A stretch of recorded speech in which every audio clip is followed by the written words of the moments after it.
Gente, estamos ao vivo aqui pelo Luana TV e hoje eu vou receber o Dr. Márcio Correia, ginecologista especialista pela Federação Brasileira de Ginecologia e Obstetrícia com mestrado na área e também experiências em patologias do trato genital inferior. Dr. Márcio é referência no assunto e hoje a gente vai falar sobre muitos assuntos interessantes, principalmente algo que ainda é um tabu de ser falado, que é a endometriose, né? A gente fica com dúvidas, mas o doutor Márcio hoje vem para esclarecer tudo isso para você, doutor. É um prazer recebê-lo aqui no Luana TV, viu? Seja bem-vindo. Em primeiro lugar, boa tarde. É um prazer ter a presença aqui nesse programa, né? Sim. E estar em contato com a população feminina da nossa região, Sim. através do seu canal, que é um canal respeitado e de muita audiência, líder em audiência. Então, é Nossa, muito bom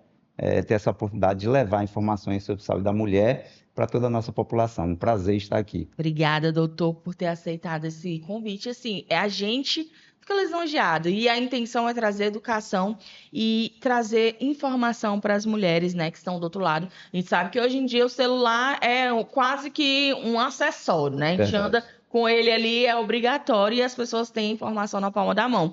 E para começar o nosso papo de hoje, doutor, eu queria saber, de uma forma simples, clara, para qualquer nível de instrução, que a mulher que está ali do nosso lado, às vezes, não tem tanto acesso à informação, mas ela vai entender o que é a endometriose. Pronto. Endometriose é uma doença que está a cada dia tendo a sua incidência aumentada, e aí não se sabe se é por causa da patologia em si, né, do seu comportamento em si, ou se é porque nós hoje estamos conseguindo ter mais diagnósticos, Sim. né? Temos equipes mais especializadas, como a nossa, né? Temos forma de documentar isso através de exames especializados, que nós vamos falar daqui a pouco. Sim. Então, esse conjunto de fatores faz a incidência de endometriose estar aumentando de forma avassaladora, Sim. né?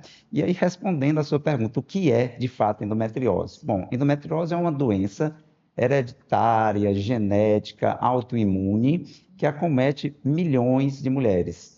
Acredita-se que de 7 a 10 milhões de mulheres estejam hoje com essa patologia. Você vê a importância epidemiológica disso. Bom, existem várias teorias para se justificar a endometriose. Uma delas, Luana, é da menstruação retrógrada. E o que é isso? Dentro do seu útero, que é aquele órgão que vocês mulheres têm, né, onde o bebê é gerado, Sim. existe um tecido chamado endométrio. Daí vem o nome da doença, endometriose. Esse tecido chamado endométrio, ele prolifera durante 25 a 30 dias, ou seja, ele cresce dentro do seu útero. E por que ele cresce? Porque ele se prepara para receber o bebê, Sim. né, todo mês. Então, o útero, ele é programado antropologicamente, anatomicamente, fisiologicamente, para receber um bebê. Sim. Né? É um ninho, Sim. digamos assim. Né? E aí, esse endométrio, ele funciona com várias funções. Ele tem a função de proteção do bebê, tem a função de nutrição desse bebê. É como se fosse um colchão que está ali para abrigar aquele bebê durante 9 meses. Bom, chegou o término desses 25 a 30 dias, não ocorrendo a gravidez, o útero entende que aquele endométrio daquele mês não tem mais utilidade. Sim. Então, o útero expulsa esse endométrio, né, na forma do fluxo menstrual. Sim. Então, o fluxo menstrual de vocês nada mais é do que a expulsão pelo útero desse endométrio. Uhum. Ocorre que parte desse fluxo menstrual, em vez de escoar, em vez de descer pela vagina, ele dá uma marcha ré. Ele volta, né? E em voltando, ele percorre todo o útero novamente e entra pela trompa uterina e cai dentro da barriguinha por dentro, que nós chamamos de cavidade pélvica, né? E, ao entrar nessa cavidade pélvica, essas células endometriais se fixam em vários locais. Sim. Nos ovários, no ureter, na bexiga, no intestino. E a presença desse endométrio em um local que não é o local normal dele, porque o certo era ele estar dentro do útero, né? Dá-se o nome de endometriose. Olha. Então, resumindo, endometriose é a presença de células endometriais em qualquer outro local que não seja o sítio normal de existência dele, que seria a cavidade uterina. Sim. E aí é onde começa o problema, porque quando ele se implanta nesses outros órgãos, ele tem o mesmo comportamento do que teria se ele tivesse na cavidade uterina, dentro do útero. Então, ele também prolifera, e aí atinge nervos desses outros órgãos, e ele também secreta, ele sangra. Por isso que a paciente com endometriose, uma das principais queixas é a dor. Por que a dor? A dor da própria cólica menstrual. Por que vocês sentem cólica? Porque o útero só tem uma forma de ele expulsar esse endométrio, é se contraindo. Sim. Né? Eu costumo até citar um exemplo, fazer uma analogia, de que o útero de vocês, Luana, é como se fosse o coco, aquele coco verde gostoso que a gente toma na praia, né? Ali é o útero e dentro tem aquela carninha branca, né? Sim. Que a gente até come. Sim. Bom, aquela carninha branca é o endométrio, tá? Então, para ficar mais didático para as pessoas, então o útero é o coco e o endométrio é aquela carninha branca. Bom, só que na praia a gente tem a colherzinha que a gente separa a carne do coco, né? Sim. O útero ele não tem essa colherzinha para separar o endométrio dele. Então, ele só tem uma forma de expulsar esse endométrio, que é se contraindo. Sim. Então, uma mulher normal que não tem endometriose, ele já tem essa dor da cólica, né? A maioria, algumas não tem, mas a maioria tem, que é desse processo de contração, de expulsão. Sim, Já a paciente que tem endometriose, além dessa dor da contração, que seria o normal, o fisiológico, tem as dores dos focos endometrióticos que já estão dentro da cavidade pélvica, que afetam outros órgãos. Entendi. E aí, o primeiro e o mais importante sintoma que elas queixam é essa dor. Né? É isso que eu ia perguntar. Porque, assim, eu posso falar por mim, pela minha vivência. Eu sou muito, a gente chama de limiar de dor, não é isso? Sim, limiar de dor. Pronto. O meu, ele é, digamos, quando você suporta, é muito alto ou é muito baixo? Deixa eu entender. Quando você suporta, o limiar de dor é alto. Você tem uma boa capacidade de... O meu é isso. Eu tenho um limiar de dor muito alto, então... Não é qualquer dor que lhe derruba. Exatamente. Já, óbvio, tem outras mulheres, só que isso também altera, né? Eu percebo que altera.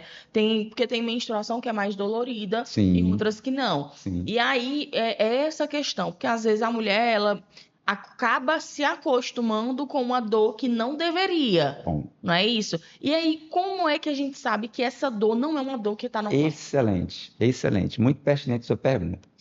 A dor da endometriose, Luana, é uma dor que nós chamamos de dor incapacitante. É aquela dor que evita que você vá para o trabalho, que faz você faltar na escola, que faz você ir numa reunião de família, faz você não ficar bem até com sua própria cabeça, sabe? Você ficar um pouco depressivo, um pouco triste, né? Porque é uma dor limitante. Então, essa dor incapacitante nos faz sugerir que a paciente tem endometriose. Não é uma condição sine qua non. Muitas mulheres têm dor incapacitante e é só o limiar de dor dela. Assim como tem mulheres que, inclusive, têm endometriose e são assintomáticas. Como eu já peguei algumas, né? Já peguei pacientes que tinham 5 focos de endometriose e não tinham sintoma nenhum. Fala, meu Deus. Assim como tinha gente que tinha COVID e não sentiu nada. Então, muitas patologias na medicina são assintomáticas, né? E até uma coisa interessante a gente tocar nesse assunto da dor, porque, assim, a literatura mostra muito claro que o tamanho da lesão da endometriose não corresponde com a clínica. Às vezes, um foco pequeno causa uma dor exorbitante, né? Exagerada, e muitas vezes uma lesão grande causa uma dor pequena. Então, o tamanho da lesão não corresponde à sintomatologia da paciente. O corpo, ele pode se adaptar com esse caso? Algumas pacientes, sim, eles sofrem uma espécie de um comodismo, né? De uma adaptação. É igual aquele calo no pé. Você vai ali, bota um sapato novo, vai se acostumando até criar um formato do pé do sapato que lhe aceite, né? Isso é preocupante no caso, né? Porque se tem esses focos, você falou assim, 5 focos, quer dizer que no caso, porque como o sangramento é mensal, aí se isso acontece sempre, vai aumentando esses focos. Vai retroalimentando. Esse é um outro grande problema da endometriose, né? Segundo essa teoria, que é uma das teorias, né? Tem outras teorias, a teoria embrionária. O que é que se acredita? Que o tecido ovariano, quando você está lá na barriguinha da sua mãe sendo gerada, o tecido ovariano pode sofrer uma mutação e, além de formar tecido ovariano propriamente dito, ele forma também tecido endometrial, né? Teoria metaplásica. Então, Diz até que a paciente, ela já nasce com endometriose, baseado nessa teoria, ela não adquire, né? Então, são várias teorias, Sim. né? E aí, nessa teoria, né, do refluxo, é que causa mais sangramento, porque retroalimenta, e causando essa retroalimentação, você está alimentando a doença, né? Nossa. Tanto é que um dos sintomas, das condutas que a gente faz é suspender a menstruação da mulher, Sim, para não eu dei uma lida. retroalimentar. Eu dei uma lida sobre isso. Inclusive, uma das coisas que eu ia lhe perguntar. No caso, eu só consigo saber se eu tenho endometriose no ginecologista. Não Sim, tem como sim, saber antes, né? sim. Já ganhou a cortesia, né? Com o doutor Inclusive, Márcio. vou lá para descobrir, porque justamente essa questão da dor, né? Por exemplo, eu vou explicar a consulta online. Ó, gente, assim, no caso, tem época como eu te falei, tem menstruação que é mais dolorida, tem outras que não. O tanto do sangramento, ele modifica alguma coisa? Ele dá algum indício para a pessoa se ela tem endometriose ou não? Pronto. O sangramento, o fluxo menstrual intenso, não é muito característico da endometriose, Uhum. sim de uma outra doença chamada adenomiose, né? Que é Meu Deus. prima. Não tem mais essa, doutor. Tem várias doenças Meu ginecológicas, Deus do né? céu. Olha, é por isso que eu falo às vezes que a gente, nós mulheres, acho que por uma questão de ensino mesmo, né, da cultura, a gente acaba às vezes não tendo tanta informação, não buscando, né, Sim. tanta informação. Eu acho que ainda é um tabu e às vezes a gente não descobre e vive sentindo uma dor, vive passando por uma Pronto. situação e não sabe o que que é, né? Quando nós montamos esse serviço, Luana, um serviço especializado, aliás, o primeiro serviço do Piauí, Sim. que é em Parnaíba, especializado em diagnóstico e tratamento de endometriose, nós nos deparamos com a realidade que a gente já desconfiava que existia, mas agora nós temos certeza, que é a seguinte realidade. Muitas pacientes chegam até nós, né, já no estado até depressivo, Sim. triste, né, alta estima lá embaixo, porque vem sofrendo há 5, 10 e 20 anos, Sim. né, sofrendo com essas dores intensas. E qual é a maior queixa que elas nos dizem? Todas, 100% delas. Eu estou há 10, 15 anos falando para o meu esposo, para a minha família, para as minhas amigas, que eu estou com esse problema, que eu estou com essa dor, e a resposta que eu escuto é: isso é besteira, isso é normal, Sim. isso é coisa de mulher, Isso é uma questão. né? E aí o nosso marketing, a frase de chamada da gente é: dor não é normal. Sim. Pode até não ser endometriose, mas no mínimo tem que ser investigado. Isso é Né? verdade. Porque todo o reflexo do corpo é um sinal que ele está lhe emitindo. É igual uma dor de dente.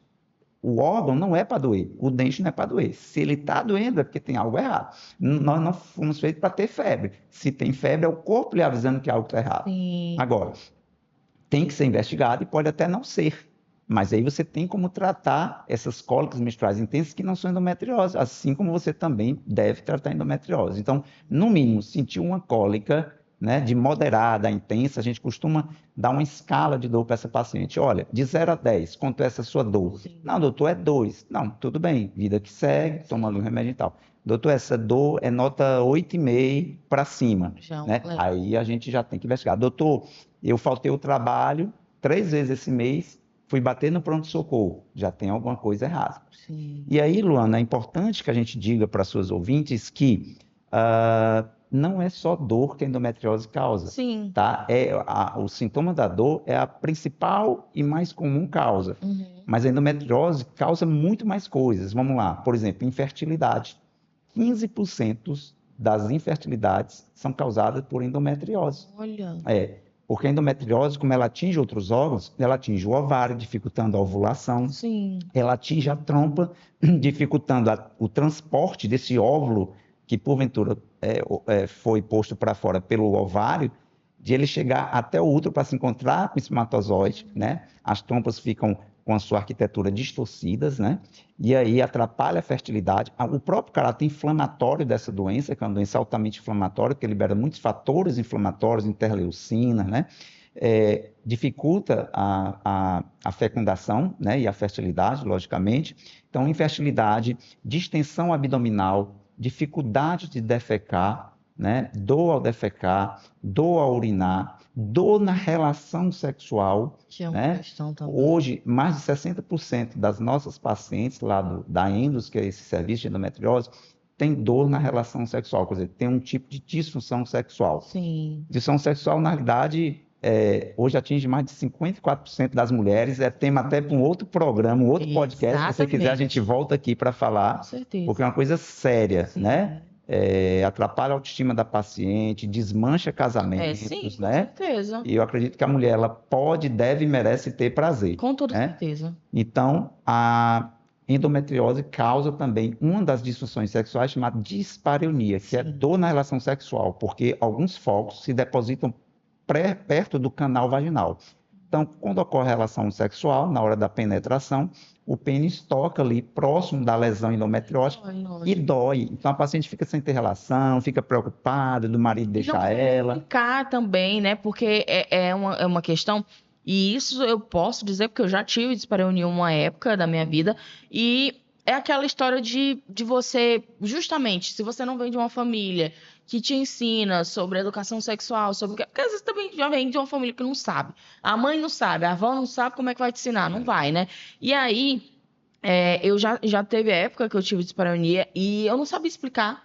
E você fica se sentindo mal pela situação com o Se esposo. sentindo culpada. Porque, poxa, na época eu era da igreja, então eu pensava, pô, a minha função é essa. Sim. E como é que eu não tô dando jeito Tá e cumprindo, agora? né? E agora, o que é que eu faço da minha vida? Você fica desesperado. E aí eu acho que é importante justamente falar sobre essa questão da normalização. Eu acho que é muito isso. A gente acaba ouvindo isso é coisa de mulher, toda mulher sente, e você acaba, tipo, realmente. Subestimando, relativizando. Você né? acaba você olhando pra si e falando, eu tô criando muito caos numa besteira. Então aí E você trazendo toda a culpabilidade para você, quando de fato você deve ir no profissional capacitado, habilitado, e aquela velha história, né? Para tudo tem jeito, só não para morte. Então, acho que é importante. hoje a medicina evoluiu muito, né? Então, a partir desse quadro clínico da paciente ter cólicas menstruais intensas, incapacitantes, como a gente citou, dificuldade em engravidar, dor na relação sexual, distensão abdominal, constipação intestinal, né? Dor de urina, ela deve procurar o ginecologista. Sim. E aí, ao procurar o ginecologista, a gente fala aqui um pouco, né, aproveitando, do que a gente pode lançar mão para investigar isso, né? E aí, falando um pouquinho dos exames. Sim, né? pode falar. Então, nós temos hoje, graças a Deus, vários exames complementares que nos auxiliam nesse diagnóstico da endometriose. Não há um exame específico, tá? Assim como para AIDS, para sífilis, exames com uma especificidade para essas doenças. Então, hoje é um consenso que não tem um exame específico para dar um diagnóstico de 100% para endometriose. O que existe são exames que nos corroboram, que nos ajudam, que complementam a nossa suspeita clínica, que nós chamamos de pós-diagnóstico. O único exame que dá 100% de certeza seria a biópsia, o histopatológico, mas isso é após a cirurgia. Sim. Né? Mas no pré-operatório, existem exames que apenas nos ajudam, mas eles não podem dar 100% de certeza. Que exames são esses, né? Em primeiro lugar, a ultrassom com mapeamento para endometriose. Isso foi um divisor de águas no diagnóstico da endometriose. E aí muita gente pergunta, e que história é essa, né? De ultrassom, porque geralmente elas só escutam falar em ultrassom transvaginal, mamário, abdominal. Comum, né? Então, explicando aqui em poucas palavras, é um ultrassom feito em 3 etapas. É feito um ultrassom transvaginal, é feito uma ultrassom pélvica e uma ultrassom abdominal. É feito um preparo intestinal, o paciente toma um laxante na véspera, recebe as orientações direitinho, e é feito esse exame completo com um software mais especializado para isso, um profissional também capacitado, né? Nós temos lá na INS uma profissional que foi capacitada para isso, porque não é qualquer radiologista, é um que tem um treinamento para detectar essas lesões endometrióticas, né? E aí é feito esse exame. E esse exame vai nos dar um olhar anatômico, né? Se tem foco, se não tem, se já atingiu outros órgãos, como é que está a classificação, para nos dar uma noção exata de uma conduta médica, né? O que fazer com essa paciente, como é que estão os focos, quais são os órgãos atingidos, né? Bom, e o outro exame seria a ressonância magnética da pelve, tá? A ressonância, ela tem a mesma acurácia que a ultrassom com mapeamento. O que a gente preza muito é quem vai laudar. Qual é o médico radiologista que vai dar o parecer desses exames, né? E, ultimamente, eu tenho deixado para solicitar ressonância para aquelas pacientes que, por exemplo, são virgens, que não podem fazer a ultrassom com Sim, mapeamento porque tem o tempo transvaginal, sim. né? Ela não poderia fazer, né? Ou quando essa ultrassom não oferece, assim, dados suficientes que me dão uma segurança para mim traçar o plano de tratamento. E aí é que eu lanço mão da ressonância. Mas tanto a ressonância como a ultrassom, como o mapeamento, são excelentes exames para a gente, né, ter um diagnóstico mais certo dessa doença. E a paciente chegou no seu consultório já com as queixas, a gente já permeou aqui as queixas, os sintomas, e aí aí constatou, tem O endometriose. que E o que fazer? acontece a partir daí?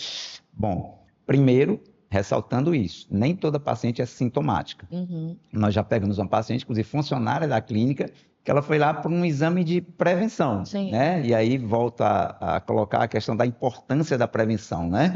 Quando sim. nós éramos crianças, os nossos pais nos levavam ao dentista só quando a gente tinha dor de dente. É, viu? Hoje você tem que ir no dentista para evitar de ter a dor de dente, né? Exatamente. Então, muitas mulheres têm receio de ir ao ginecologista. Não, não vou porque eu tenho medo dele descobrir alguma coisa.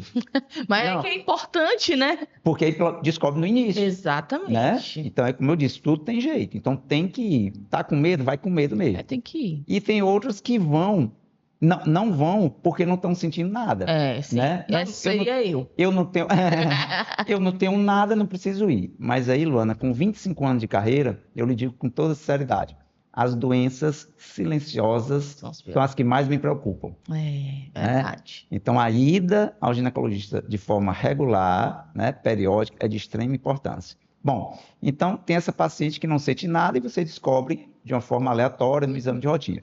E tem aquelas sintomáticas. Então, a primeira coisa é aliviar a dor dessa paciente. Sim, Segundo, acolher essa paciente, né? De uma forma humanizada, de uma forma ética, de uma forma carinhosa, respeitosa, né? Porque é sim. uma paciente, como eu disse, que ela já vem há 10, Tá 15 anos fragilizada, né? falando para todo mundo, E ninguém nem pessoal, aí. eu estou com dor, não está certo. E só escuta Sim, ironias, só escuta deboche, né? sim, Então, quando essa paciente chega, um profissional que entende a dor dela, ela se sente mais acolhida. E sim. isso já dá uma aliviada no psique dessa paciente. É Então, sim. esse é o primeiro remédio, Sim, né? com Que não vem de certeza. farmácia. É verdade. E aí você parte para o alívio desses sintomas, Uhum. né? Que a gente chama de sintomáticos. Você entra com um analgésico, com um anti-inflamatório. Eu oriento também no meu protocolo a atividade física, porque Sim, a é atividade importante. física libera hormônios que são altamente analgésicos, anti-inflamatórios, como dopamina, serotonina, né? Endorfina. Então, oriento muito a atividade física, oriento o sol, né? Exposição ao sol, Uhum. que são pacientes que têm insônia, têm transtorno de ansiedade, às vezes até pânico, tudo devido a anos e anos de convivência com a dor crônica, é igual quem tem fibromialgia. E o sol é uma coisa maravilhosa, ele aumenta a tua imunidade, né? Ajuda na endometriose, que é uma doença autoimune, melhora a tua qualidade de sono, porque ela ajuda a produzir serotonina, que à noite se converte em melatonina. Sim. E aí eu vejo muita gente se entupindo de melatonina de farmácia, né? Esquecendo que poderia simplesmente pegar sol, sem nenhum efeito colateral, e ainda é 0,800, né? É, pois é. Então, são essas dicas, né, que são extremamente válidas. Bom, aí, prescrito esses sintomáticos, a gente entra realmente com o tratamento, né, principal, que seria o quê? Primeiro, como eu lhe disse, interromper esse fluxo menstrual, Sim. para evitar que a Fica doença pior, fique né? retroalimente. Sim. E aí a gente usa o que a gente chama de bloqueio hormonal. A gente faz o uso de vários hormônios para que essa paciente, e aí quando eu digo vários, vai depender de cada caso, não existe uma receita de bolo, né? Uhum. Tem paciente que tem endometriose que não quer engravidar. Aí a gente usa um anticoncepcional combinado com estrógeno e progesterona. Paciente já não tem mais útero, mas tem endometriose, ou já está na menopausa, né? Aí a gente usa outro tipo de hormônio. Sim. Enfim, o certo é fazer o que nós chamamos de bloqueio hormonal para estabilizar aquele foco, para evitar que aquele foco de endometriose avance, que ele progrida, que ele se dissemine, porque, entenda, a endometriose, ela não é um processo oncológico. Aliás, a endometriose só pode malignizar em 1% dos casos, Sim. geralmente no ovário, né? Mas ela tem um comportamento parecido com o câncer. Ela não é um câncer, mas ela tem um comportamento parecido, ou seja, ela se dissemina. Sim. É como se fosse uma árvore criando raízes, entende? Sim. Dentro da sua barriguinha. Então, o primeiro passo é evitar que essa lesão que foi diagnosticada, que ela continue se disseminando. E aí, o bloqueio hormonal, com esses hormônios que eu lhe falei, é de extrema importância. O segundo ponto é decidir, é caso de cirurgia ou não? Sim. E aí vai uma ressalva. Nem toda paciente com endometriose é caso cirúrgico. Às vezes é uma lesão mínima de meio centímetro, numa paciente assintomática, e que a gente bota na balança e não vale a pena o custo-benefício, entende? De você submeter a paciente a uma cirurgia que tem riscos, ao risco anestésico, né? Enfim, complicações que são pertinentes ao ato operatório. E aí, algumas pacientes a gente adota só o tratamento clínico, bloqueio hormonal, atividade física, psicólogo. Tem uma coisa de fundamental importância, Luana, que é a nutrição, né? Então, como é uma doença eminentemente inflamatória, nós encaminhamos as pacientes para a nossa nutricionista, né, especializada em endometriose também, lá no nosso serviço, que ela vai fazer uma dieta anti-inflamatória, basicamente uma dieta low carb, que hoje o que a gente sabe que a coisa mais inflamatória que tem são os carboidratos, né? Aí também a fisioterapia é de extrema relevância, né? Então, a gente também, lá no nosso serviço, encaminhamos a paciente para fisioterapia, principalmente naqueles casos de, além da cólica menstrual, da dor pélvica crônica. Muitas mulheres não entendem isso. A cólica menstrual, a dor, muitas vezes na mulher, não é só no período menstrual. Sim. Então, na paciente que não tem endometriose, é só no período menstrual. Mas na que tem endometriose, muitas vezes, ela tem o que nós chamamos de dor pélvica crônica, ou seja, ela tem a cólica menstrual exagerada, incapacitante, e além disso, fora do período menstrual, ela ainda tem a dor pélvica crônica, ou seja, ela fica o mês todo com dor. Nossa Senhora. E a fisioterapia é de extrema importância nisso daí, tá? Assim como na dispareunia, na dor na relação sexual, então a fisioterapia uroginecológica vai auxiliar muito essas pacientes. Bom, além do tratamento psicológico, nutricional, fisioterápico, hormonal, existem casos que a gente tem que indicar a cirurgia, né? Porque o hormônio ele só estaciona ali a lesão, ele evita que ela progrida, como eu falei. Mas o que foi feito está lá, né? Está lá? Exato. Então, se for algo que está comprometendo o intestino, comprometendo a bexiga, comprometendo o ovário, como a gente pegou uma paciente que tinha foco de endometriose nos 2 ovários, uma menina de 22 anos, que ainda queria engravidar. Então, a gente precisava ajudar ela nesse sonho de gerar uma vida, né? Então, foi feita a retirada desses endometriomas, que é o nome que a gente dá quando a endometriose está no ovário, né? E foi indicado a cirurgia. Então, como é que é feita essa cirurgia? Então, hoje não se faz mais daquela forma aberta, né? Como uma cesariana, aquele corte que vai de um lado para o outro. Não faz mais assim? Não, está totalmente proscrito. Então, hoje, a cirurgia de endometriose é através da técnica de videolaparoscopia, que as pessoas conhecem como cirurgia laser, ou pela robótica, né? Então, esse foi um outro grande avanço do nosso serviço de endometriose aqui em Parnaíba. Olha só. Foi trazer esse pioneirismo, essa novidade, que foi a cirurgia de videolaparoscopia para o tratamento da endometriose em Parnaíba. Nos grandes centros, já se faz a robótica, mas é um procedimento mais caro, tem que ter o robô, né, que é o Da Vinci. Isso aí só em grandes centros, porque não tem o ponto de equilíbrio ainda para se justificar do ponto de vista financeiro de ter uma estrutura dessa. Mas já é um grande avanço ter a videolaparoscopia, né?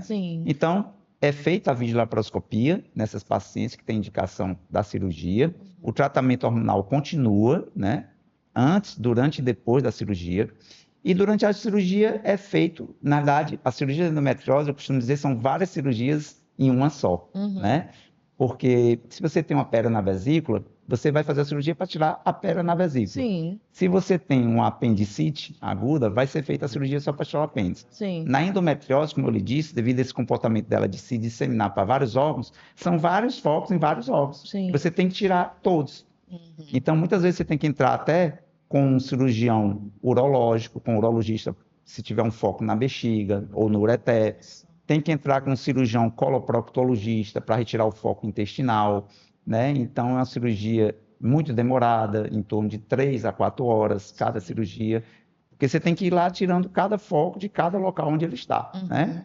Retirado esses focos, é enviado para a biópsia. E aí é como eu lhe disse lá atrás, só a biópsia que dá 100% de certeza. Graças a Deus, até agora, nós estamos com 2 anos de serviço, todas as pacientes que a gente diagnosticou, que fez os exames pré-operatórios, que a gente indicou a cirurgia, todas as biópsias confirmaram endometriose, né?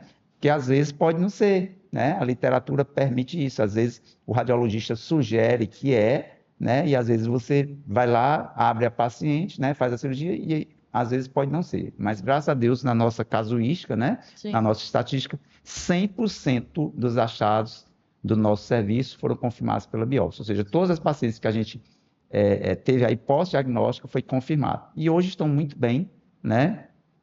Com outro estilo de vida, como eu lhe disse, uma dieta low carb, atividade física, sol, com a fisioterapia e com a nutrição. Então, esse é um tratamento multidisciplinar Sim. para uma doença complexa. No caso, é um tratamento, prestando atenção no que você comentou, é uma doença autoimune. Ela ainda não tem autoimune, hereditária, cura. inflamatória. Não existe uma cura, né? É um tratamento. Mais uma excelente pergunta sua. Eu costumo dizer, comparar com o diabetes, né? Sim. Então, diabetes, a hipertensão, você não vai ver uma ex-paciente com endometriose. Sim. Você vai ver uma paciente que fez um tratamento para endometriose. Então, a endometriose não tem cura, ela tem controle, justamente porque a gente não sabe a causa. Sim. É multifatorial, são várias teorias, né?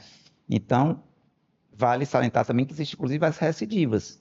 Você faz o bloqueio hormonal, usa os hormônios, você faz a cirurgia e, por algum motivo, muitas vezes, recidiva. Olha que legal. Aparecem outros focos.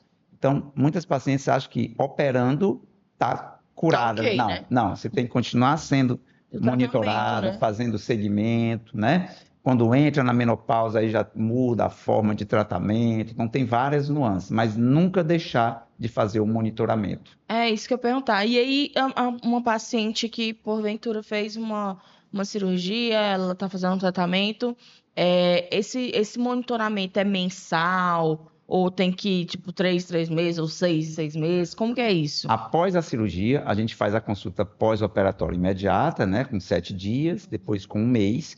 E depois esse paciente fica voltando de 6 em 6 meses ou até anual, a depender do tipo de paciente, né? Cada caso é um caso. Mas não tem a necessidade de voltar mensalmente, Entendi. tá? Com 6 meses ela faz uma nova ultrassom para ver como é que ficou ali, os focos, né? Se foi retirados todos e tudo. Faz uma revisão, digamos assim, radiológica. E depois de 6 em 6 meses ou anualmente. Eu ia lhe perguntar, em relação, por exemplo, como a gente falou sobre toda essa questão da endometriose, e você falou sobre, às vezes, a paciente ela chega já depressiva e com ansiedade, síndrome. O que causa psicologicamente numa paciente? Tem algum, assim, olha, geralmente elas desenvolvem, além da ansiedade, além da crise do pânico, ela desenvolve isso, isso, isso. Dentro da psicologia tem algum agravo? Ninguém nasceu para sentir dor. Isso é uma Imagine coisa você com a importante. unha encravada 24 horas. Tem gente que acostuma, doutor. É isso que eu tô falando. E desde o começo, porque como eu lhe disse, né, no começo, eu tenho, como eu disse, um unidade de dor muito grande, então a gente acostuma. Já convivi, às vezes, com dor de dente, de canal, de semanas, meses. Mas olha, tem uma máxima na psicologia que diz o seguinte: quem não explode, implode. Então, esse seu acostuma é entre aspas, que a pessoa pode estar somatizando internamente. Exatamente, isso né? é algo pior. Pior. Aí vem uma pressão alta, vem uma depressão, que nem ela mesma sabe. Ela, não, tá tudo bem. E esses são as coisas mais preocupantes, né? O estar tudo bem nem sempre está tudo bem. A gente é acostumada a... Eu acho que hoje em dia a gente vive numa geração que ela é muito acostumada e moldada para ser funcional. Sim. A todo custo. Para ter uma utilidade. Se eu não tenho uma utilidade, eu falo por mim. Às vezes você não consegue conceber a ideia de você não estar sendo produtivo em algum momento. Exatamente. E aí eu, às vezes, mesmo com dor, me submeto a diversas situações por conta que o mercado pressiona. Você tem que estar ali no trabalho e às vezes a paciente vai com dor e convive com essa dor e vai aguentando e aí se torna um Aí pior. vem as outras questões além da dor. que causa essa Sim, ansiedade, esse pânico, essa depressão, essa psicose, que é a questão social, sim, né? Aí começa quando a baixa autoestima, não se sentir útil porque faltou trabalho, não foi para a escola, sim. não se sentir atraente para o marido, né?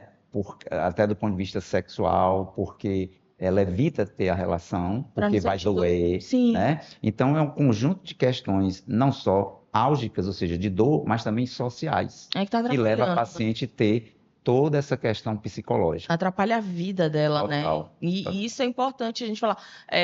O senhor falou, a gente conversou sobre a questão da operação, né? Eu lembro que a gente conversou que, né, a primeira vez que vocês iam fazer a operação aqui, não foi? Sim, sim, Foi em mês retrasado, se não me sim, engano. sim. Vocês fizeram a primeira operação, Isso, né, da isso. Na endometriose. Santa Casa, E isso. aí, como é que foi? Conta pra gente. Foi excelente. Na verdade, nós já estamos com 2 anos, Sim, né? Nós começamos isso aí há 2 anos atrás. Nós contratamos uma mentoria do professor Leonardo Bezerra, do sim. Instituto Leonardo Bezerra, que hoje eu tenho orgulho de dizer que é uma das maiores referências nacionais em endometriose. Eu tive a felicidade de ter sido aluno dele na minha residência, né? Lá na UFC, em Fortaleza, no Ceará. E a gente sempre mantinha contato. E aí, quando surgiu essa ideia, né, junto com o Dr. Paulo Augusto, que é um exímio cirurgião aqui da nossa cidade, o Dr. Tiago Almendra, que é proprietário da Clínica João Silva, Sim. eu não poderia pensar em outra pessoa que não fosse no professor Leonardo. Então, fui até ele, marcamos uma reunião, e aí conversei com ele sobre o meu projeto, e ele, por já nos conhecer de longa data, topou de imediato o nosso projeto, né? Veio uma equipe dele na frente para fazer uma análise da nossa infraestrutura, Bacana. foi ver o nosso consultório, a clínica, foi no centro cirúrgico, fez um checklist de materiais, né, e equipamentos médicos que ele precisava, teve todo um cuidado, né? E aí, um mês depois, ele veio com toda a sua equipe, e aí nós iniciamos essa mentoria com essa autoridade nacional em endometriose, que é o professor Leonardo Bezerra. Então, nossa equipe, não só de ginecologistas, de cirurgiões, mas também de fisioterapeutas, de nutrição, foi mentorada, né? Ainda está sendo mentorada por esse instituto, que é o Instituto Professor Leonardo Bezerra. Um grande avanço para a saúde das mulheres parnaibanas. Tá boa. O senhor tem uma carreira muito grande, né, dentro da ginecologia. Eu queria perguntar, dentro da sua experiência, fora a endometriose, que é um assunto que ainda, queira ou não, permeia muitas dúvidas, né, por essa questão da dor. Às vezes a mulher se acostuma, aí escuta. Qual é uma outra doença que o senhor diz assim, ó, essa daqui também é nesse mesmo nível de desinformação, que as pessoas às vezes menosprezam a mulher, né, quando ela vai falar, e aí falta de informação de quem escuta, da mulher que está falando e acaba passando batido. Qual é essa outra doença que só diria, essa daqui também é um grande problema? Pronto. O país, você é jornalista, você sabe, o Brasil é um país que está se tornando um país de idosos, Sim, né? É um país que está envelhecendo, né? Minha mãe teve 9 filhos, né? E hoje os casais têm no máximo um ou dois, isso é né? verdade. Então a população está envelhecendo, está igual na Europa. E aí tem o que eu chamo não uma doença, né? Eu não considero uma doença, mas uma fase da vida da mulher, que é o climatério, que muitas mulheres conhecem como menopausa, né? Ficou Sim. esse nome, né, incorretamente, mas ficou colado aí na mente das mulheres como menopausa, mas o certo é climatério. Uhum. Então, pelo fato das mulheres estarem, né, até com o avanço da medicina, porque antes a expectativa de vida era pouca, né? Na época das cavernas era com 35 anos, hoje a expectativa é 85, né? E se Deus quiser, devido ao Elon Musk aí, que está botando chip na gente, né? A gente vai chegar nos 150 anos tranquilo, Sim. né? Então está se vivendo mais, está se morrendo de doenças crônicas, como câncer, né? Mas está se conseguindo viver mais também pela qualidade de vida, está se procurando ter uma alimentação melhor, uma atividade física, né? Enfim. E por estar se vivendo mais, muitas mulheres estão tendo a oportunidade de chegar nos 50 Sim. anos, né? E aí são brindadas com essa fase, eu não chamo de doença, como eu disse, mas com essa fase da vida chamada climatério. Uhum. Então, eu tenho tido uma procura enorme, tanto de pacientes com endometriose, como também de pacientes menopausadas, né? Uhum. Inclusive, o meu mestrado na Universidade Católica de Brasília é em menopausa, né? É Sim. em climatério. Passamos 2 anos lá em Brasília, além da residência médica, estudando só isso, né? E aí, o climatério puxa, né? Tem um link muito interessante com a própria longevidade da paciente. Porque qual é o conceito hoje de saúde? Não é só envelhecer, mas envelhecer bem. Isso. E para que vocês, mulheres, consigam envelhecer e envelhecer bem, é preciso ter o acompanhamento de um especialista em climatério. Porque o climatério nada mais é do que o envelhecimento da mulher, Sim. fisiológico, anatômico, né? Hormonal, né? Então, a gente tem pego muitas pacientes aí por volta dos 45 aos 55, que é a faixa etária onde a mulher começa a entrar no climatério, né? Procurando, né? Ter essa qualidade de vida. Então, pacientes que chegam lá com diminuição do desejo sexual, com a pele seca, cabelos quebradiços, dor na relação sexual, menstruação bagunçada, né? Aquela menstruação que vem 2 vezes no mês, depois passa 2 meses sem vir, até que um certo ponto vai embora, e aí é onde ela entra nessa fase realmente chamada menopausa, né? Porque o climatério é uma síndrome composta de todos esses sinais e sintomas, como eu lhe disse, pele seca, diminuição da libido, queda de cabelo, irritabilidade, ondas de calor, né? Choro fácil, como elas dizem, Veja né? assim, doutor, e a mulher pode entrar na menopausa com 30 e poucos anos, tipo eu, porque eu tô. Tudo Eu isso, tô me né? identificando com tudo. Tem aquele Existe, negócio do Google. Você vai pesquisar uma doença e você sai com 10 no Google. existe a menopausa precoce, eu já peguei pacientes com 35 anos que entraram na menopausa, e aí tem várias causas, e a menopausa tardia, né? Eu já tive um parente que entrou na menopausa só com 57, mas a faixa etária é entre os 45 e 55, né? E aí falando um pouquinho do climatério. Então, o climatério é essa síndrome composta dessas vários sinais e sintomas, né, que eu falei para você, que culmina com a ausência da menstruação. Quando ela passa 1 ano sem menstruar, aí é que a gente diz que ela efetivamente entrou na menopausa, Sim. né? E aí, para essa menopausa, para esse climatério, a gente também tem tratamentos, né? E o tratamento que é assim um divisor de águas para vocês mulheres, as que estão no climatério, seria a terapia hormonal, né? Não só terapia hormonal, mas também atividade física, eu volto a repetir, atividade física, sol, meditação, yoga, né?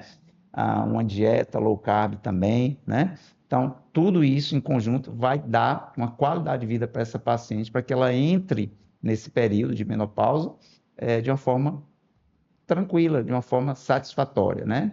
Então, eu costumo dizer, não é doença, é uma fase da vida da mulher. Sim. E quando muitas entram no consultório e dizem assim, Luana, doutor, entra lá chorando, se descabelando, eu tô ficando velha, eu disse, olha, que bom, né? Quantas foram dormir ontem e nem acordaram hoje Verdade. e não souberam nem o que é menopausa, Verdade. né? Quantos tiveram doença grave, tiveram um acidente e não puderam chegar, então cabelos brancos, rugas, né? Fazem parte da vida, a menopausa faz parte da vida. E que bom que a gente é um privilegiado de ter chegado aqui. Sim. Cada dia é um privilégio, é uma bênção, né? Verdade. Então eu tento primeiro acolhê-las dessa forma, né? Mostrar que não é de outro mundo, né? Que toda mulher vive isso. Mas eu acho que esse anseio mesmo pela produtividade, por você ser útil na sociedade, e aí acaba que você quer ser útil também na casa, para o marido, para os filhos.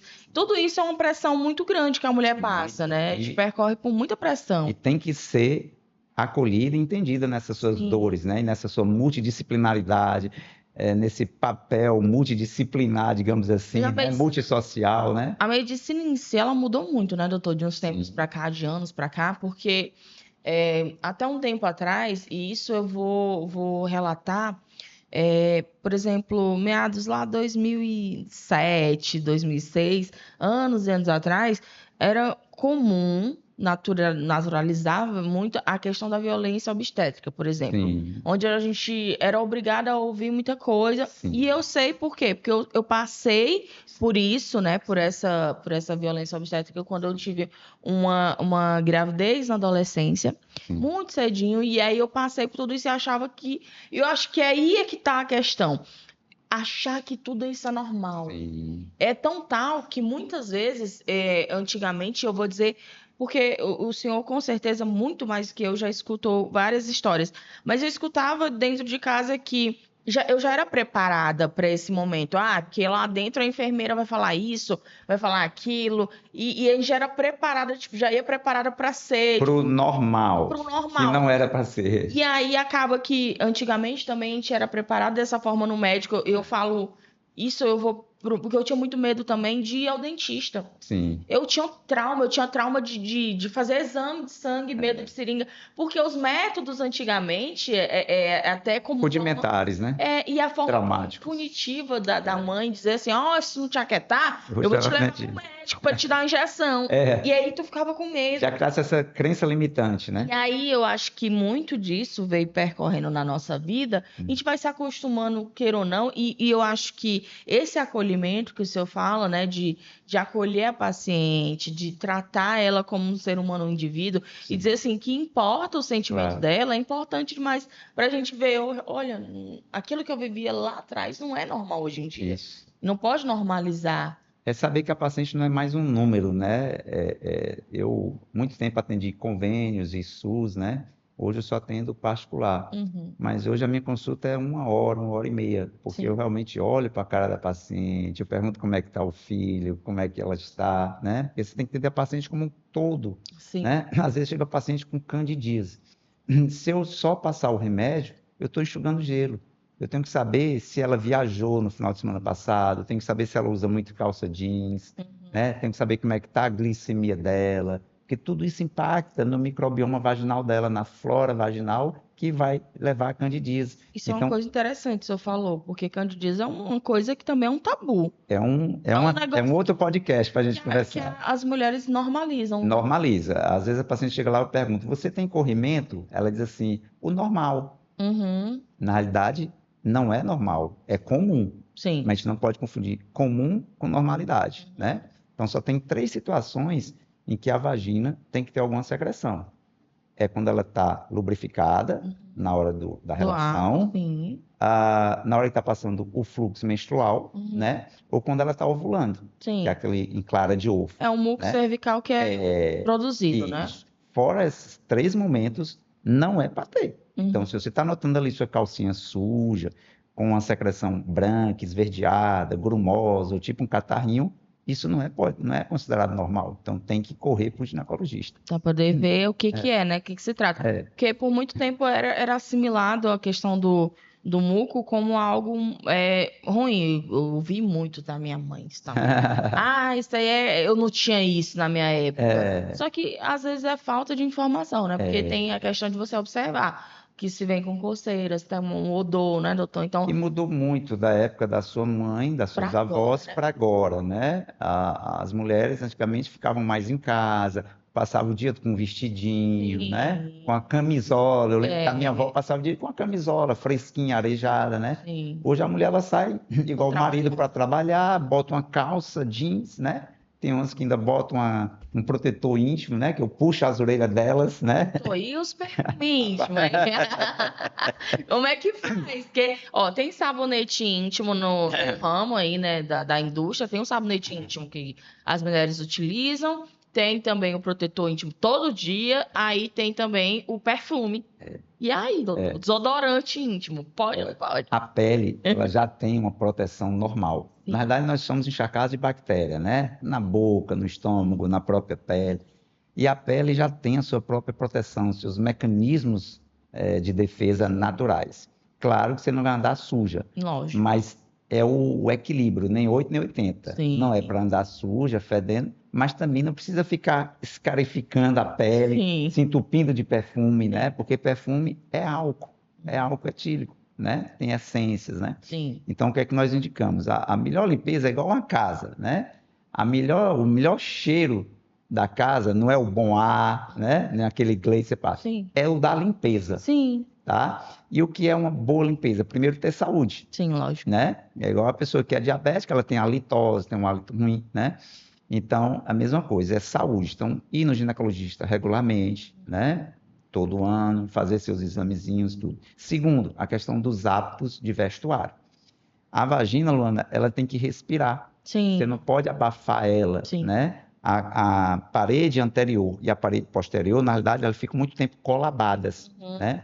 Ou seja, elas ficam já asfixiada. Se você abafar mais ainda, é pedir para adoecer. Sim, Então, usar uma roupinha fresca nesse nosso clima tropical, sim. né? Usar saias, vestidos, evitar calças compridas, principalmente as jeans, usar calcinhas brancas e de algodão. Por que branca? Porque na colorimetria é a cor mais leve que tem, menos quente. O preto é a cor que absorve todas as outras cores, né? Então, dentro do estudo das cores, tudo tem uma razão de ser, né? Sim. Você sabe por que o McDonald's é vermelho? É porque é um senso de urgência, né? Porque atrai Da fome, fome. dá fome. É o senso de urgência. Eu preciso comer. Então tem Agora. tudo isso. O amarelo pela atenção também chama atenção da E o pessoa. azul relaxa. Tem toda. É porque às vezes a gente só vai vivendo e não presta Tudo atenção, isso mas você tudo tem. Tudo você tem que computar. É o que Sim. eu digo. Você não pode receber uma paciente e simplesmente se preocupar, se ater a tratar só aquele sintoma. Sim. Você tem que olhar todo Buscar o a causa, contexto, né? abraçar essa paciente de uma forma integral, né? De uma forma global, né? Desde o psique e entender que toda paciente tem a mente, corpo e espírito. Sim. Né? Às vezes você tem uma paciente com candidíase recidivante, ou seja, você trata, volta. E o que é? É uma paciente que não está com casamento legal, uma paciente que está ansiosa, e a ansiedade baixa a imunidade. Então não adianta eu ficar entupindo ela de creme se eu não tiver o controle dessa ansiedade. Sim. Muitas pacientes que têm problema de disfunção sexual, diminuição do desejo, né? E aí a gente vê aí uma modinha de prescrições de testosterona, né? O pessoal prescrevendo testosterona 3x4.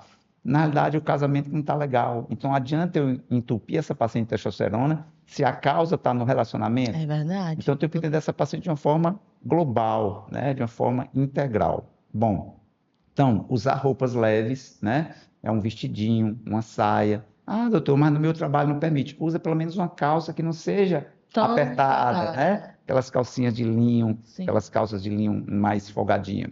Calcinhas brancas, como eu falei, de algodão, deixar as lingerie para quando for namorar, né? Sim.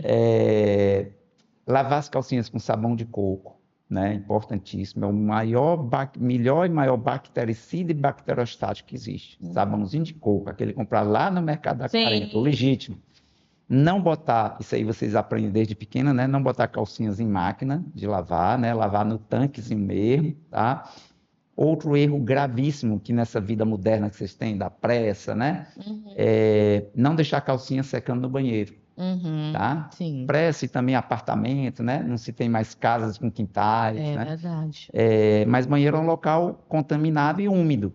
É tudo que os fungos e bactérias gostam. Então, calcinha se seca ao sol. Então, botar as calcinhas em algum varal, arruma um varal lá. Sim, te vira. Te vira. E uma dica importante também, né, nesses cuidados de vestuário, passar um ferro de engomar na calcinha antes de vestir. Principalmente onde tem aquele forro. Sim. Que ali custa mais a secar, né? Às vezes está um pouco úmido, você vai usar. Dormir sem calcinha. Ali é um período de 6 a 8 horas de sono que você dá para sua vagina respirar, Sim. né? E também não ficar com roupas molhadas, tipo biquíni, o maiô, né? Então, saiu do mar, da piscina, troca logo a roupa. Sim, né? que é esse costume nosso, né? A gente tem mar bem aqui pertinho. Passa o dia na praia, aí fica lá. Dia de segunda-feira, enche de blogueira lá no meu consultório. Dia de segunda. Por quê? Porque passa o final de semana tirando foto de biquíni molhada ali a tarde toda. Sim, né? complicado, viu? E aí chega lá, é bom para mim e ruim para elas. Por isso tem que ter os cuidados, né? E a imunidade, né? Imunidade é fundamental, né? Então, estilo de vida saudável, não fumar, diminuir aí no álcool, né? Hoje se sabe que não tem mais dose segura de álcool. Antigamente, quando eu saí da faculdade, assim, não, o homem pode beber 2 taças de vinho, a mulher 1 taça, tá aí uma dose segura, né? Até aí. Mas hoje se sabe, pelo OMS, que não tem mais dose segura. Álcool faz mal. Né? Álcool faz mal. O pessoal diz assim, não, toma um vinhozinho para tu relaxar à noite, para tu dormir. Qualquer álcool à noite atrapalha o sono. Você não passa por todas as fases do seu sono.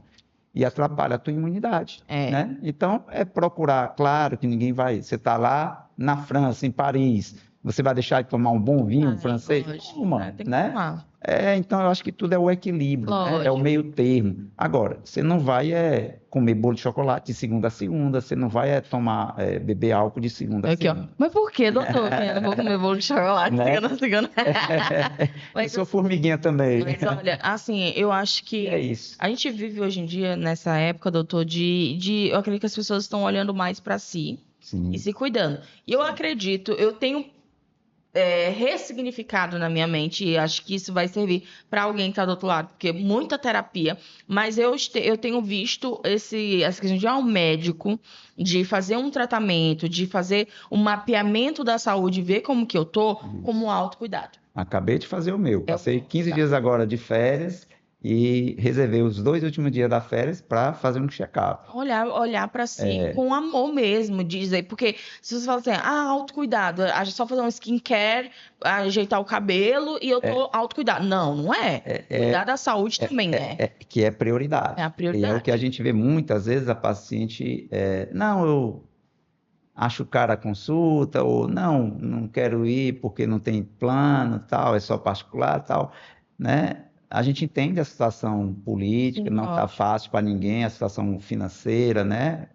É uma crise global, né? A geopolítica, mas a gente tem também que a pessoa tem que ter prioridade, porque Com às toda vezes é o certeza. que você disse, a pessoa gasta ali um valor relevante numa aplicação de Botox, que é Sim, estética, sim, ou compra uma bolsa caríssima, sim. que também é uma questão de estética e status, esquecendo que, se ela não cuidar da saúde, ela não vai poder usar o Botox e nem Usufruir, né? usar uma bolsa, né? Exatamente. Então, primeiro as primeiras coisas. Então, Sim, primeiro é cuidar da saúde, investir na sua saúde, nem que você pague um pouquinho mais, mas sim. isso não tem preço, isso tem É, valor. isso é verdade. Preço é um celular desse, é uma bolsa, né? É um batom. E não estou dizendo para não comprar, não. Acho que mulher Lógico. tem que ser vaidosa, ela tem que andar com uma bolsa bonita, tem que andar com um batom bom.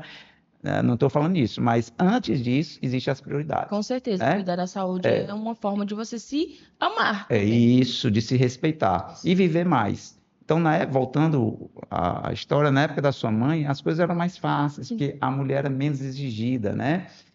Hoje, a mulher sai 6 horas da manhã e volta 10 da noite junto com o marido. sim. E aí tem a questão do estresse, que baixa a imunidade, gerando as doenças, né?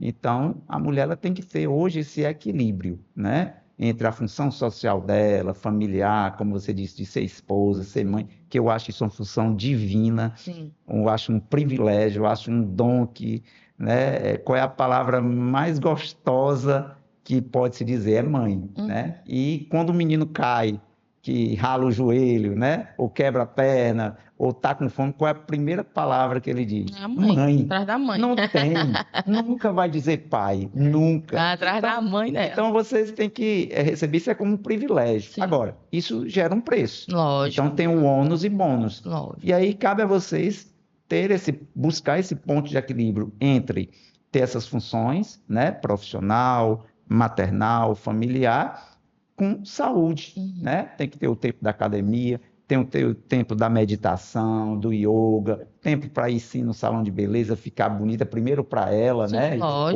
lógico. para o seu parceiro, né? Sim. E esse é o grande desafio da mulher moderna. Equilibrar tudo isso. É. São vários pratos e a gente tá aí, ó, tentando equilibrar todos eles ao mesmo tempo. Porém, nunca deixar a saúde como último lugar na lista da Verdade. prioridade, Isso é né? verdade. Acho que Porque a gente espera não tem preço, dar tem um valor. tilt, né? Dar um tilt, deu um tilt. Aí vou atrás do médico. Não, Luana, não E, pode. e falando nessa história do estresse, do novo estilo de vida, e aí respondendo mais uma vez a sua pergunta, quais são as outras patologias que a gente tem pego com mais frequência no nosso Sim. consultório ginecológico, além da endometriose e além da menopausa, tem também outra, Luana, que está afligindo muito mulheres dessa geração, que é a dificuldade de engravidar. Olha, Então, eu tenho pego muitas pacientes que estão tendo esse problema de não conseguir gerar uma mas vida, eu acho né? super. Eu acho que é porque eu sempre fui muito fértil. Meu, É porque olha. você começou cedo também. Nossa, muito fértil, entendeu? Mas é uma dificuldade real O que hoje é em que dia, né? acontece? Dentro dessa dinâmica que a gente acabou de falar, que a mulher hoje está indo para o mercado de trabalho, está indo para o estudo e tal, ela está deixando essa questão da gravidez como a última prioridade naquela lista. Então, a mulher hoje, ela vai primeiro fazer a sua graduação, a sua pós-graduação, o seu mestrado, o seu doutorado, e não estou dizendo que isso é certo ou errado. Não, lógico, cada um escolhe, é isso que importa. Mas isso gera o quê? O ônus de ela estar envelhecendo. Sim, né? tem a questão do tempo, O mestrado leva 2 anos, o doutorado são 5 anos, né? E o relógio biológico não para, ele está ali.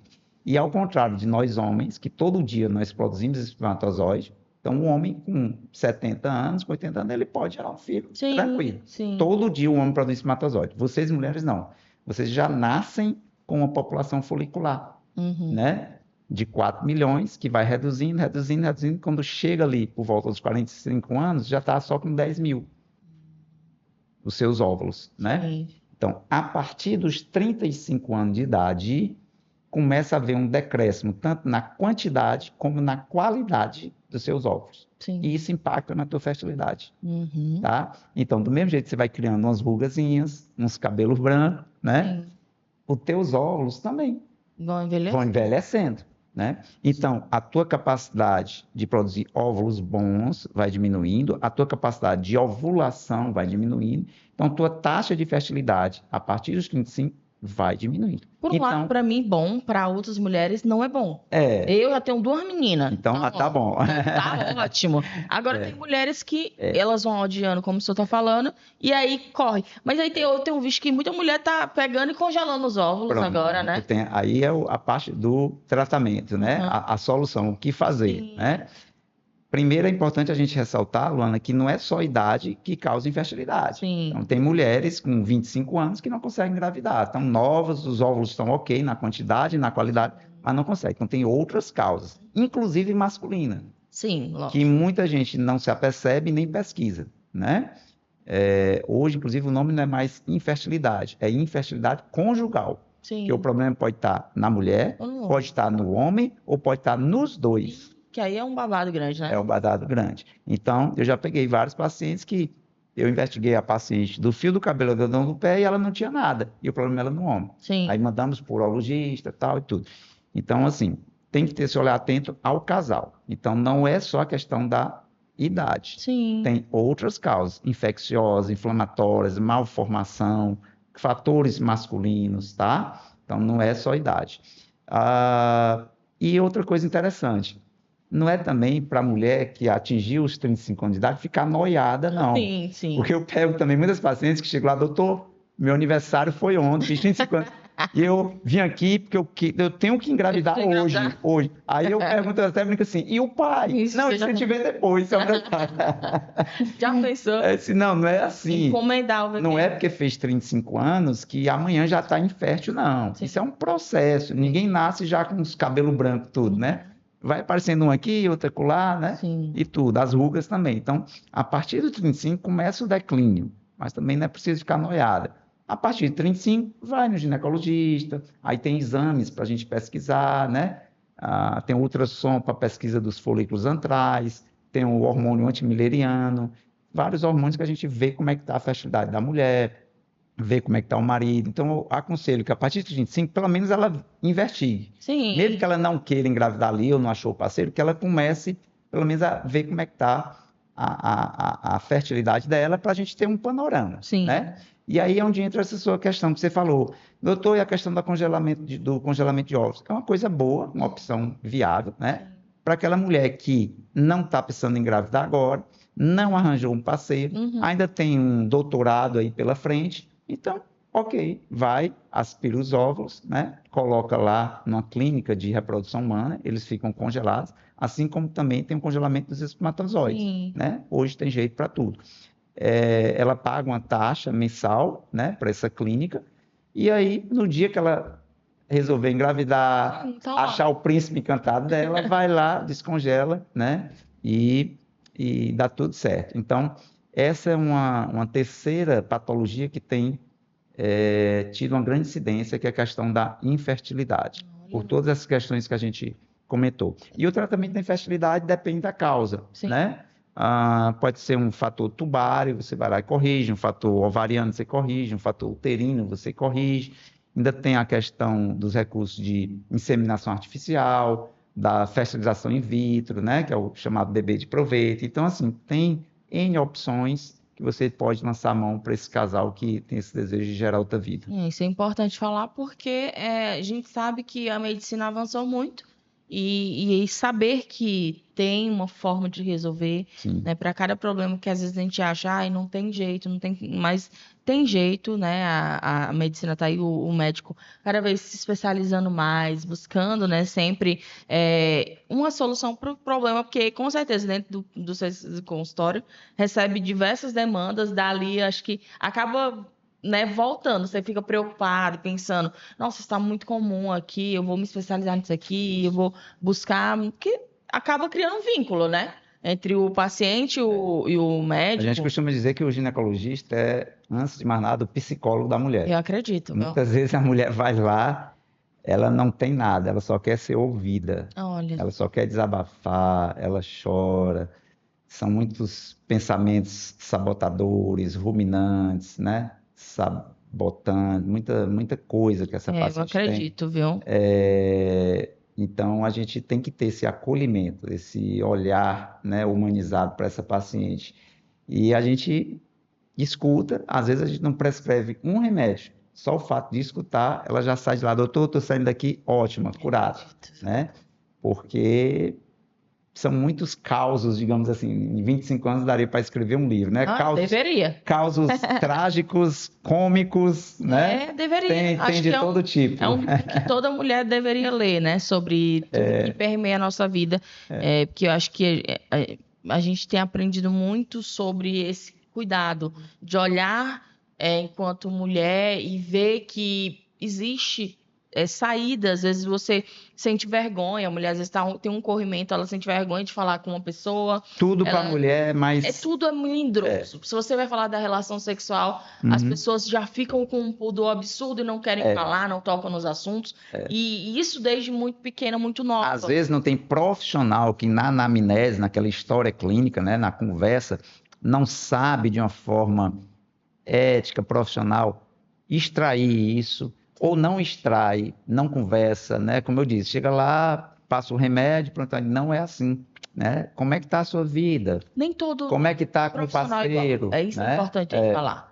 Que às vezes você teve uma experiência negativa com um profissional e aí você vai tirar por régua isso todos. Nem todos são assim, tem um que vai te acolher. Eu acho que é importante esse tipo de conversa e a gente conhecer como é a abordagem do profissional, né? Você ir no Instagram, ver como que é ali o trabalho, se ele tá, como que ele fala. Que eu sou assim, eu me identifico pela fala com a pessoa, falando, ele fala difícil. Não, esse aqui ele fala, eu entendo o que ele tá falando. Então, eu já me sinto melhor de falar com uma pessoa que eu compreendo o que ela tá me explicando.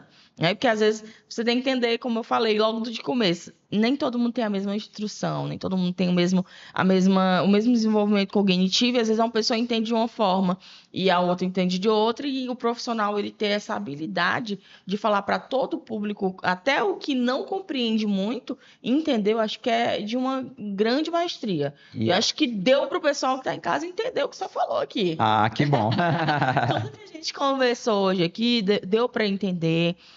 Eu acredito que as mulheres estão bem mais informadas agora, né, com esse nosso episódio de hoje. Que bom. E, doutor, eu quero mais uma vez agradecer, né, o seu trabalho, né, a sua forma de falar, porque eu tenho certeza que de hoje, né, para frente, muitas mulheres estão esclarecidas sobre esse assunto e, assim como eu, vou procurar fazer esses mapeamentos, né, da minha saúde, olhar mais para esse lado ginecológico, que a gente tem um tabu, às vezes, de um medo de não ser acolhida, de falar alguma coisa, a gente fica com vergonha, mas sabendo que tem profissionais como o senhor que estão ali disponíveis para ouvir e compreender o todo, né? Que eu acho que é o mais importante, dá uma segurança muito melhor. E eu queria que o senhor finalizasse deixando um recado.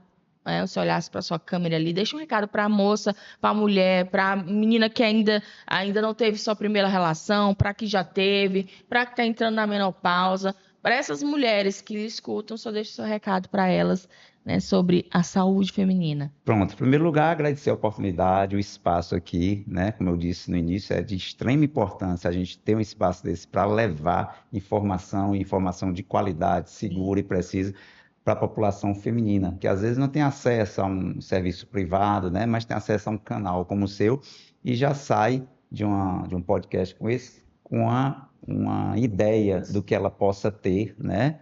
E a quem recorrer, Sim. né? Porque o pior é quando não sabe nem o que tem, né? E nem sabe a quem recorrer, né? Então, primeiro, agradecer essa oportunidade. Segundo, me colocar à disposição, quantas vezes for preciso, se você precisar que a gente volte Com aqui certeza. para esclarecer outras coisas.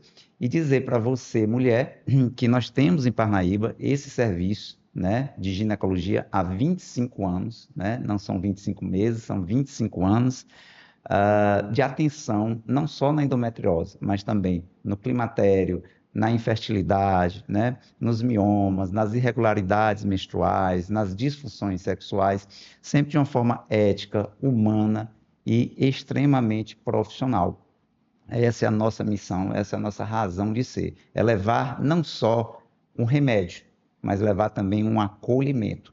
É sentir na sua pele a dor que essa paciente está sentindo. Agora, além do tratamento médico, é importante que você saiba que tudo na vida passa. A maior lei da vida é a lei da impermanência. Os bons e os maus momentos também passam, né? Então, se você hoje, nesse momento que está assistindo esse podcast, sente alguma dor, sente algum incômodo na sua saúde ginecológica, além de procurar o tratamento médico, que é de extrema importância, é você entender que existe um ser superior a nós que abençoa tudo, né? Que está regendo a nossa vida, que está nos protegendo e que ele, né, com sua bênção divina, vai saber conduzir o seu destino e a sua saúde. É importante que você entenda que existe uma centelha divina dentro de você.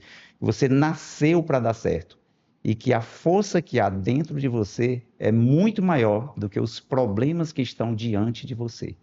Então, você nasceu para dar certo e você irá dar certo com as orientações corretas. Um abraço. Obrigada, gente. Que papo bom, viu?